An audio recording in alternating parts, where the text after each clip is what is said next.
Welcome to footballgameplan.com, where football makes sense. That's Emery Hunt, the czar of the playbook, and I'm Tyler Merkovich, bringing you a Week 15 matchup.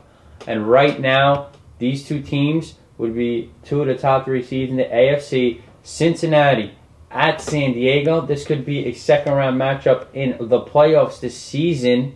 Bengals struggle, though, at Minnesota, which is a tough place to play. Well, the Chargers keep rolling in December. They haven't lost a December game since, I believe, 2006. So Norv Turner really has this team playing well at the right time. What are your keys, though, for the Bengals, who really struggle to pass protect for Carson Palmer? And that passing game is really diminishing their record and their value as a team. Well, they have to run downhill against the Chargers. You know the Chargers have problems stopping the run. They also have the luxury of having three good running backs in Benson, Johnson, and Scott. So run downhill to shorten the game, to allow Carson Palmer to have some success operating off play action, because you do have two talented wideouts in Coles as well as Ocho Cinco. So they have to run downhill at the Chargers defense. Second, a look at the matchup between the Chargers wide receivers against the defensive backs of the Bengals. That is a key matchup to watch, because you know they're big and physical wide receivers.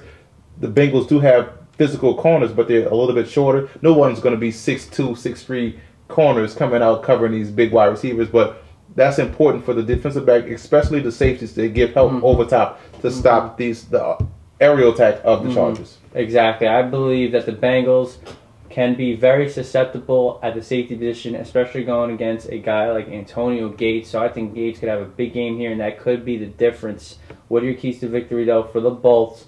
Phillip Rivers has those huge targets on the outside. Malcolm Floyd is one of the most improved receivers in the league from the last couple of years. He's a real legit number two. Vincent Jackson, of course, he's been coming on the last couple of years.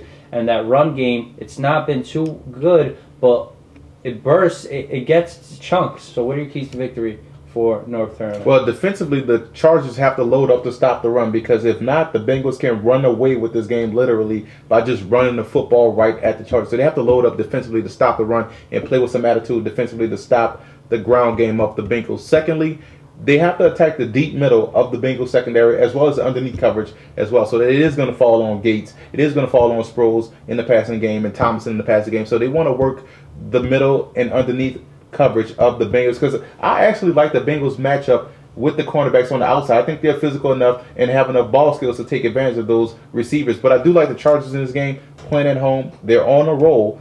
Plus the Bengals, I think, may have problems passing the football right now, and the Chargers aggressively on defense can get a lot of different blitzes to disrupt the timing of the Bengals. Exactly. I think the San Diego's front three, I mean, they're going to have a problem against this Cincinnati front, but there's guys, everyone talks about Sean Merriman as a linebacker, but it's guys like Stephen Cooper, Brandon Seiler, Tim Dobbins, Larry English. They have a bunch of linebackers that are very versatile, could cover backs, cover tight ends, and blitz, throw cover, and I think Antonio Gates can be the difference. This is going to be a very good game. I'm going with the Bolts also. They're going to continue their strive for excellence in December.